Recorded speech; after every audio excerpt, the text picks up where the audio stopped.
So we are back in the games room and it is time for another pickups video. A little bit late, but it is the pickups from Japan for the month of May. I do like to keep the arcade game pickups and the console imports separated out on these videos, so this will only be console games, so PC Engine, PlayStation, Saturn and of course Megadrive. So let's take a look. So this month is actually a little bit of a mixed bag. I've got some absolute belters, but I do have some misses in there too. You know, I was a bit experimental on some of these games and some of them didn't quite pay off, to say lightly. So May is actually my birthday month as well, so I've got a couple of games in there for the misses, something a little bit special, but I'll leave them to last. But I'll start off with the PlayStation 1, and I've got a little bit of Sega Saturn, not much. And then of course I've got some PC Engine, and I'll finish off with the Megadrive games because the two games for the misses were Megadrive games. So let's leave the best to last. And we'll start off with the cracker actually on the PlayStation 1. Now this one was so good I couldn't resist it. I had to post it on Instagram because it just blew me away. It is Magic Beast Warriors. Now this is a really bizarre game, But it's like a cross between Power Rangers and Monkey, and with a bit of psychedelics thrown in there too. So this is completely bizarre, this game.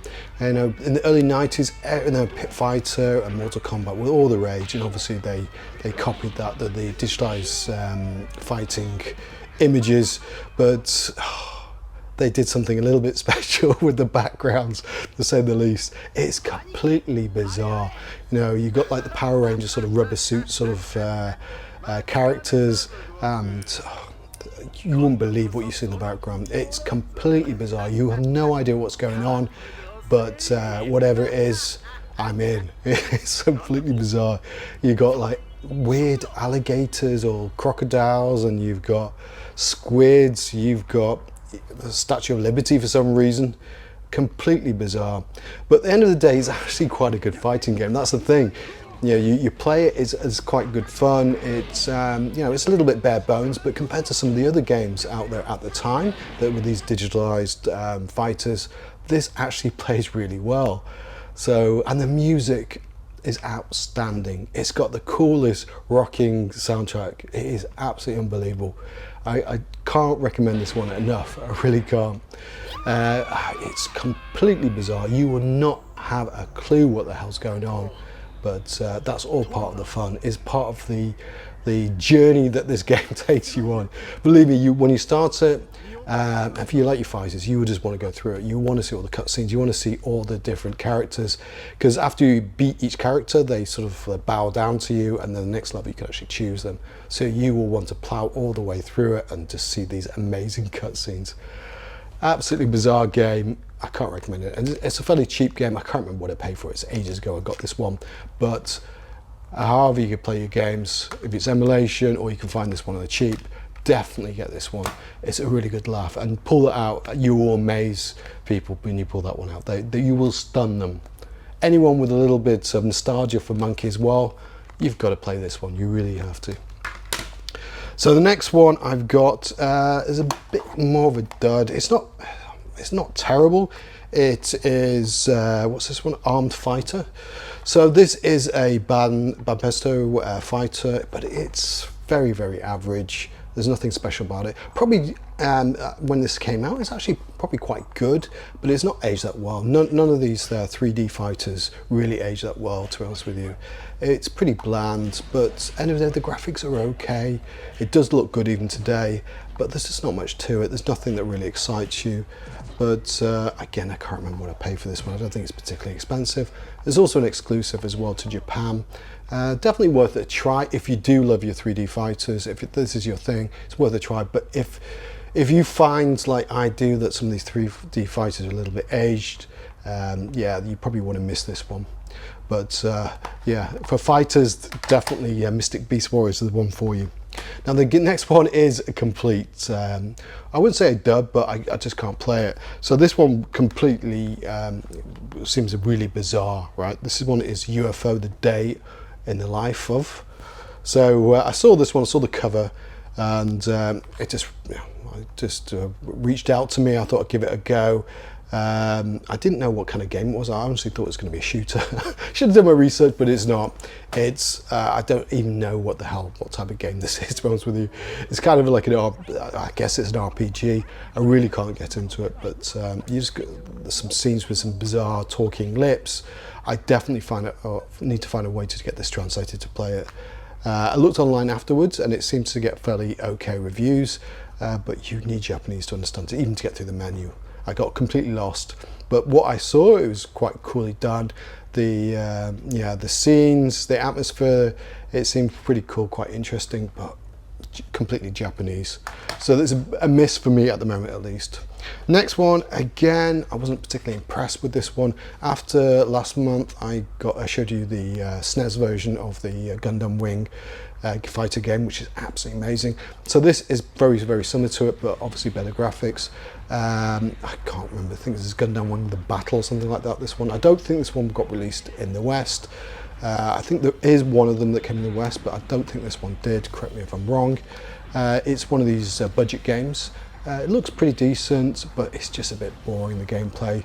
I didn't put that many special moves. It seems a bit clunky, even for a mech fighting game. It was clunky. It's not as good as the SNES version, put it that way. But cool to get it anyway. Again, I don't think this was particularly expensive. And again, I'm pretty certain it's a Japanese exclusive. Next one is a lot of fun. Now this one is slightly more expensive than the other one so far. This is Poppin' Tanks. Still not particularly that expensive game, but it's not one of the real budget games that you can pick up, no, one of the real cheap games. But this one's a lot of fun. It's what it says on the tin, right? Poppin' Tanks. It's basically just a little sort of modernized version of combat in a sort of cute setting with cute tanks, cute characters, oversized bombs, things like that. It's a lot of fun, but it's definitely one you want to be playing with 2 players. Yeah, the storyline is not that interesting, so it's more of a multiplayer game, but a lot of fun. I'm pretty happy to play this one as well. I'm pretty chuffed with this one. Next is, I think this one is a really old one. So this is robots, I think they're shooting or something. Yeah, Super Robot Shooting.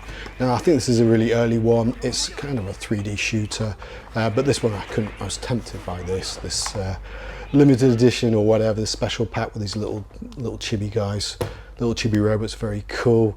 But it's a lot of fun. It's not the greatest shooter. 3D shooters don't normally do that well, but this one's fairly decent. It's okay, and this one is an extremely cheap game. Obviously not the.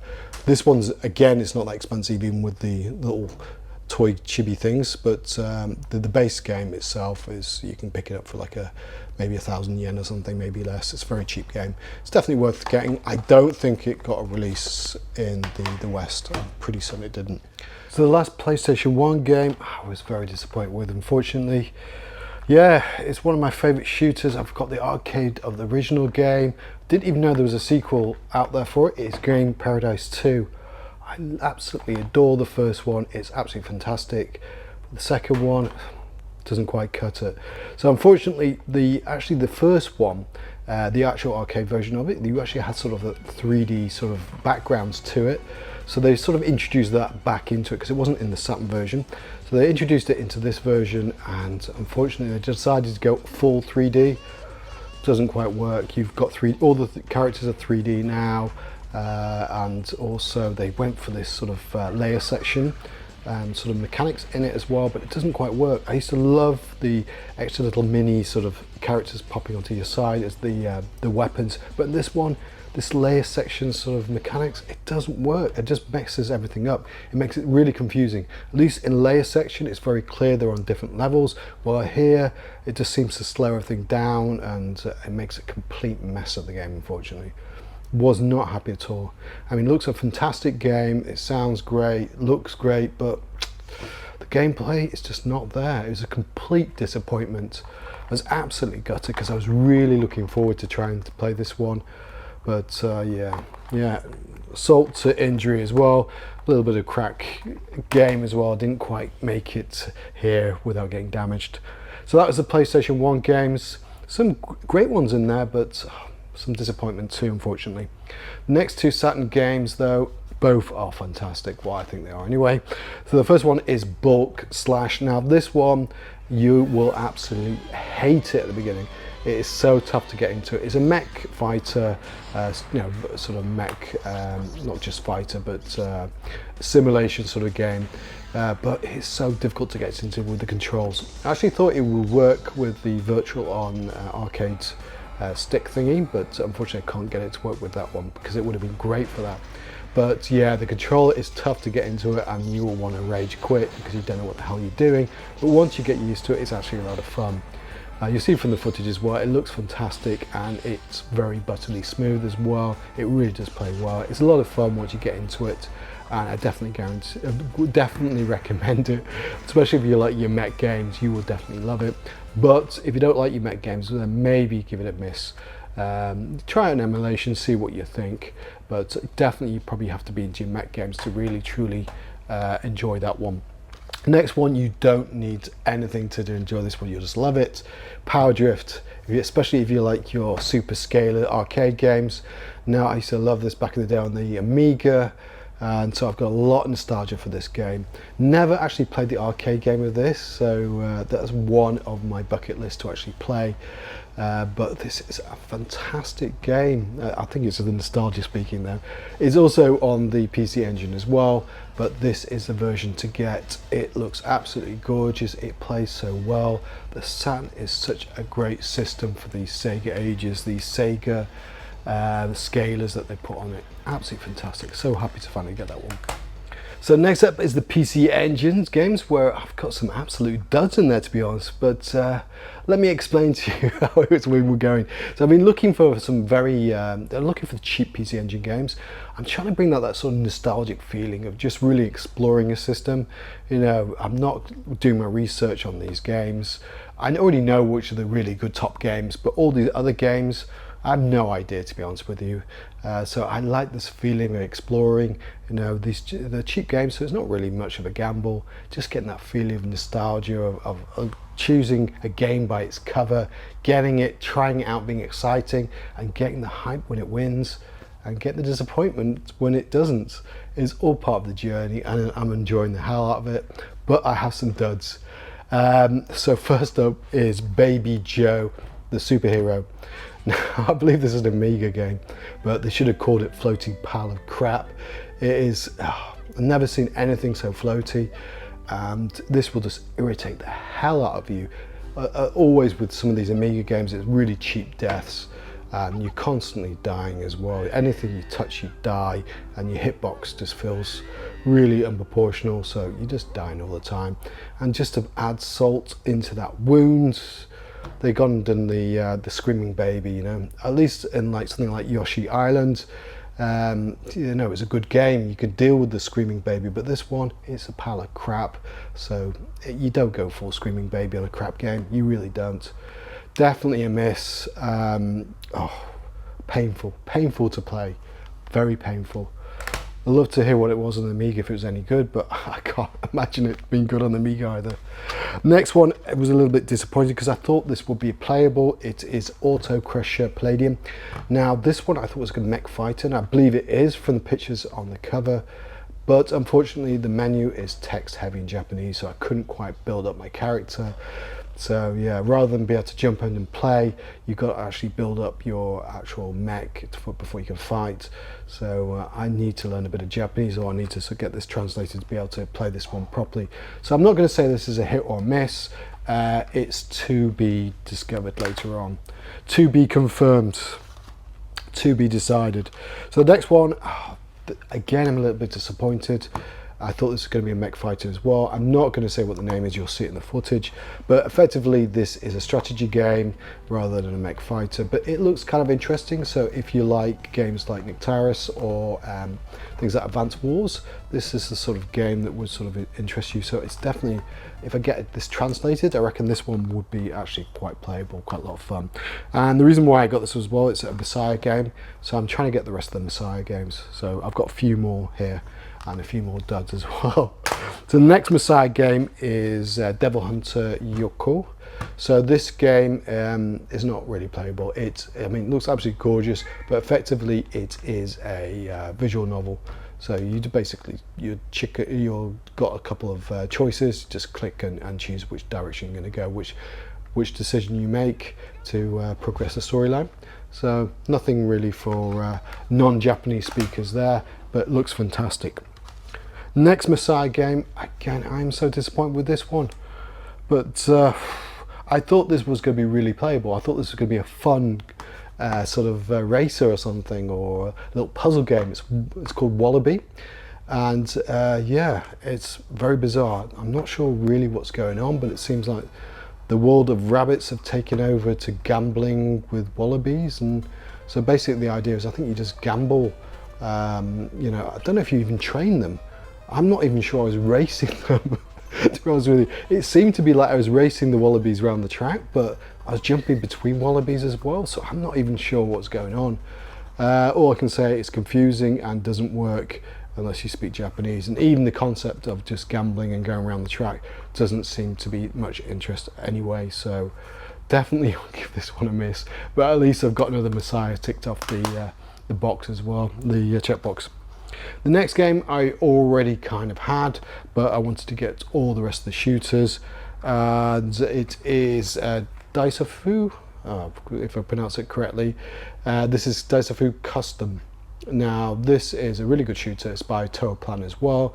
I'm not sure what the name is in the West. I'm sure it's got a very standard name, but it's a classic shooter, but this is just the same as the cue card, which I've actually got. I got this one originally, and yeah, it's just improving the sound basically, but to be honest with you, the sound doesn't even sound that great compared to the chip tunes. I do prefer the chip tunes. Maybe it's nostalgia, I don't know. I just feel the dramatic music they put onto it is a little bit out of place. Very, very similar to what they did with, what was the other one they did with the sound? There's a couple of them that they did two versions. Raiden they did. It's very similar to that. The Raiden track, I prefer the chip tunes as well. But yeah, it wasn't expensive at all, this one, the custom ones. I believe, because recently this actually came up, I was speaking to Eddie Rollicle, he was looked at a bundle of it and looked up the prices, so this one's actually quite expensive now, I didn't realise, but this one is not particularly expensive at all. So next up is the Megadrive games, and the first one is an absolute belter. It is Gynoc. So this one I actually bought twice, so I got it on Yahoo Auctions, and the reason why is because when actually on Yahoo Auctions, when you see games that are not complete, it tends to be a lot cheaper. You've got a lot of people that are really collectors on Yahoo Auctions and they don't touch games that are not complete. But I did notice there was two auctions going up. One had the box in the game and one had the manual in the game. So for cheaper than you would actually get it complete, I won both auctions. So I was pretty happy with that. And yeah, it's a really good game. It was called Wings of War, I believe, in North America. I think in PAL, I'm not sure, maybe it was just Gynog as well in PAL. And yeah, it's a really good shooter. Not really got to grips with this one yet. A little bit frustrated with the sort of scenery and the background, you know, things dropping and things like that. Not a big fan of that kind of thing in a shooter. I prefer when it's more like just straight up shooting and getting hit by bullets rather than big bits of ceiling falling on you. But apart from that, it's pretty good fun. It's really well done. Not got grips also with the sort of mechanics of the weaponry upgrades. There's, I'm not sure what the feather and the different colours are. I've not really played it as much as I should do, so I'm going to put more time into this one. But really happy to get it. You'll see some games later on that took most of my attention away from this one, but really happy to finally get this one. Been trying to get this one for ages because it was difficult to get for a good price. So well happy with the putting it together and piecing it together, so well chuffed with that one. Next one, less so. I wasn't really aware of this game, which I should have been because I think I've got it on the Master System. It is the Mega Drive version of Batman Returns. Of course, the SNES version is an absolute classic. I love the Konami version, a great brawler. But this one is trying to be like the Sunsoft original on the Mega Drive, and it kind of fails, to be honest with you. It's not a good game, really isn't. Yeah, it's just the mechanics of it doesn't play well, and it's just frustrating. You know, it's very you're always constantly getting hit, and you've got annoying sounds when you get hit, and just very, very frustrating game. I wouldn't recommend this one. Luckily, it's not expensive, this one, but very disappointing. Next up is a game that actually I saw Alex Nintendo Arcade pick up. I actually won it on Yahoo Auctions before that, but yeah, I probably, even still after him telling it's not a good game, I probably still would have got it because I've got a lot of nostalgia for this one. I always wanted this one back in the day. Never got it, but I always wanted it because I knew it was an arcade game. And yeah, it is Data East's Midnight Resistance. So it's trying to be a Contra game. It doesn't quite play off. I'm not sure. It looks like you're trying to collect all the little car keys. Don't know what that is all about, but yeah, it's not great, to be honest with you. It's nothing near like a Contra game, to be honest with you, from playability wise. Definitely wouldn't recommend it, to be honest with you. But yeah, it's good to finally get it and actually play it. But yeah, very, very disappointing. Next one is one I did have back in the day, and I'm so happy to get it. I've got a lot of nostalgia for this one, especially it's amazing to play this one again and hearing all the unique sounds of it as well. It is Dynamite Duke, obviously a rip-off from Dolph Lundgren on the cover there. I used to love this one back in the day.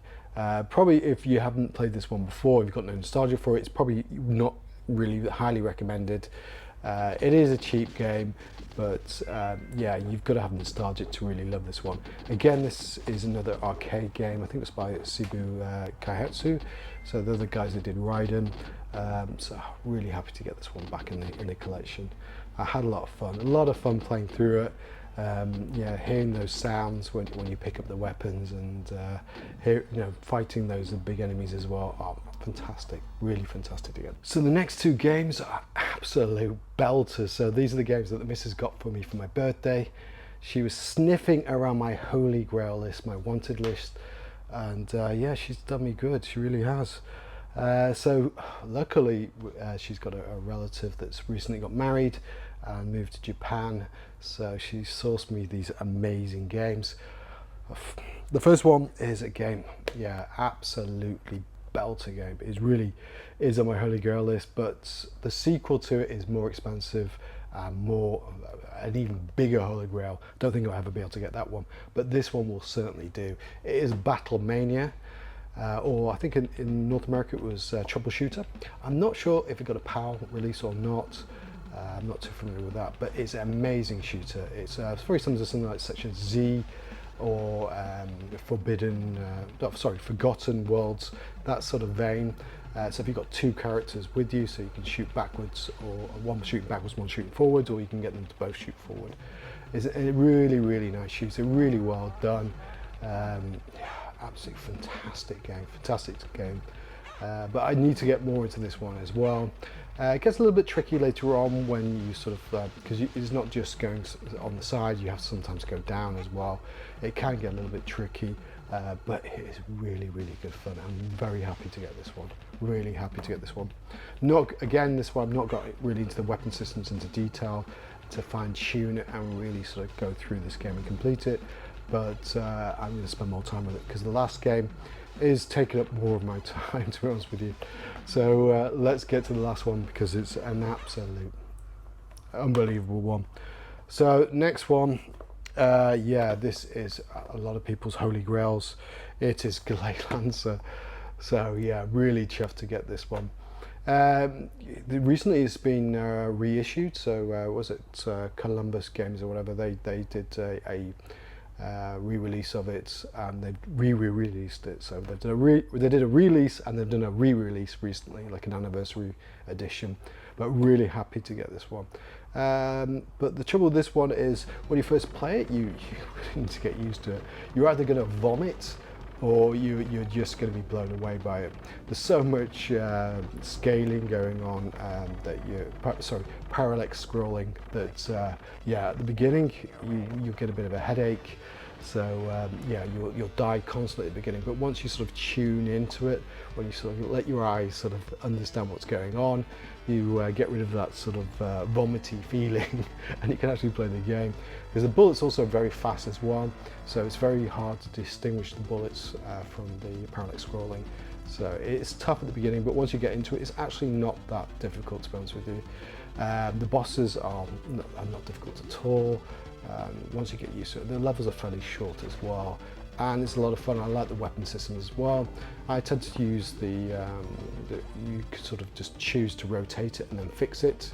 There's different mechanics on how to rotate your options, but I've sort of set how I like to play it. Really sort of get into it. Definitely recommend you try this one, but I don't recommend you buying it, but I recommend you actually get emulation, or try and get the re-release as well. But I believe that looking recently in Japan, it's been sold out already on Amazon in Japan, but definitely if you can get the re-release, try and get it. It's a lot of fun. Definitely recommend you to play it if you like your shooters. But like I say, give it some time. You probably will feel very sick at the beginning, and you'll rage quit when those tiny little bullets take you out, when you can't quite pick out the bullets in the background. But apart from that, it's a fantastic shooter. I really do enjoy this one. So that is it for the games that I actually got in May. So yeah, some absolute classics in there, and some absolute turds as well. So definitely go for Mystic Beast Warriors. Definitely get that one. I highly recommend that one. Not expensive game, and you will be you'll have a lot of fun with it. You will have a laugh. Definitely recommend that one, and definitely avoid that baby JoJo pile of floaty crap. Please avoid it at all costs. So yeah, thanks for watching, guys, and I'll see you later.